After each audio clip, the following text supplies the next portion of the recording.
Breaking చూస్తున్నాం. IAS IPS అధికారులతో deputy CM Pawan Kalyan భేటీ ముగిసింది. పంచాయతీరాజ్ గ్రామీణ అభివృద్ధిలో పెండింగ్లో ఉన్న సమస్యలపై చర్చించినట్టు తెలుస్తోంది. ఆయా శాఖల్లో ప్రస్తుతం ఉన్న పరిస్థితిని పవన్ కళ్యాణ్ అడిగి తెలుసుకున్నారు. ఈ సందర్భంగా ఉద్యాన పంటలకు ఉపాధి హామీకి సంబంధించి కూడా అక్కడ చర్చించినట్టు తెలుస్తోంది. దానికి సంబంధించి అనుసంధానం చేసే ఫైల్ మీద కూడా తొలి సంతకం చేశారు. గిరిజన గ్రామాల్లో పంచాయతీ భవనాల నిర్మాణం కోసం రెండో సంతకం కూడా చేశారు పవన్.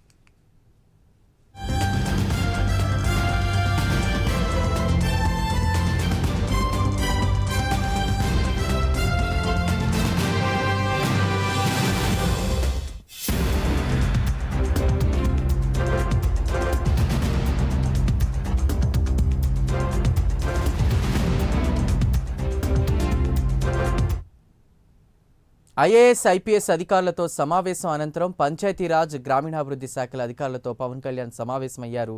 పంచాయతీరాజ్ గ్రామీణాభివృద్ధి శాఖలో పెండింగ్లో ఉన్న సమస్యలపై చర్చించారు.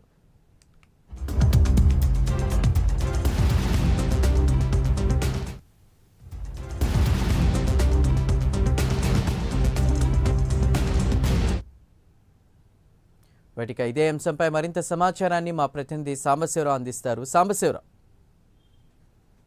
మనం చూసినట్లయితే రాష్ట్ర ఉప ముఖ్యమంత్రిగా బాధ్యతలు స్వీకరించిన తర్వాత పవన్ కళ్యాణ్ విజయవాడలో క్యాంప్ కార్యాలయంలో సందర్శన నెలకొన్నటువంటి పరిస్థితి.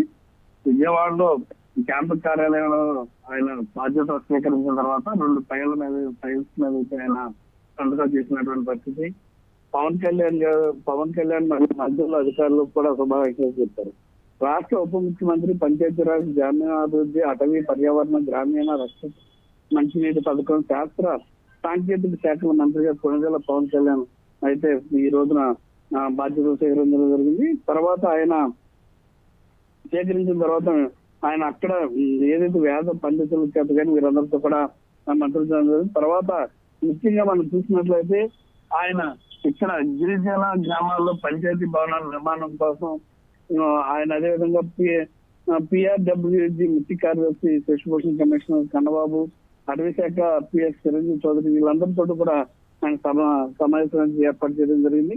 ముఖ్యంగా అక్కడ ఉన్నటువంటి ఐఏఎస్ అధికారులందరూ కూడా రాష్ట్రంలో ఉన్నటువంటి పరిస్థితులు, ఇక్కడ ఈ గ్రామాల్లో ఉన్నటువంటి మంచినీటి సరఫరా ఏ విధంగా ఉంది, అదేవిధంగా మౌలిక సదుపాయాలు ఏ విధంగా ఉన్నాయి, అదేవిధంగా రాష్ట్రంలో మురుగునీటి సమస్య కావచ్చు, డ్రైనేజీ వ్యవస్థ పరిస్థితులు కావచ్చు, గ్రామాల్లో ఉన్నటువంటి పరిస్థితులు అన్నింటినీ కూడా ఆయన సమీక్షించడం జరిగింది. సమీక్షలో ముఖ్యంగా అధికారుల వద్ద నుంచి అయితే కొంత డేటా కూడా తెప్పిస్తున్నటువంటి పరిస్థితి. ఎక్కడెక్కడ ఇటువంటి ప్రాబ్లమ్స్ ఉన్నాయి, ఆ ప్రాబ్లమ్స్ లో మనం ఏ విధంగా రెక్టిఫై చేయగలిగారు, త్వరితగతిన రాష్ట్రంలో గ్రామాల్లో ఉన్నటువంటి ఇబ్బందికరమైనటువంటి వాతావరణాన్ని రూపుమాపి త్వరితగతంగా అభివృద్ధి పనుల్లో నడిచే విధంగా ఎటువంటి చర్యలు తీసుకోవాలనేది అధికారులకు కూడా ఆయన తెలుసుకోవడం జరిగింది.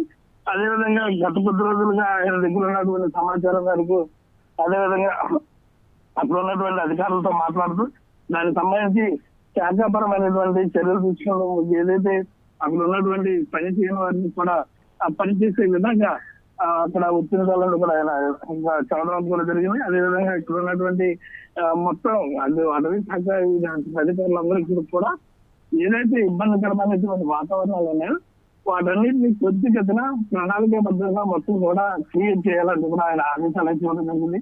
మొత్తం మీద శాఖలన్నిటి మీద కూడా అధికారులతో సమీక్ష సమావేశాలు నిర్వహించిన ఆయన రానున్నటువంటి రోజుల్లో మరికొన్ని సమీక్ష సమావేశాలు త్వరలోనే పెడతామని కూడా చెప్పడం జరిగింది. Right Sambasivarao, thank you.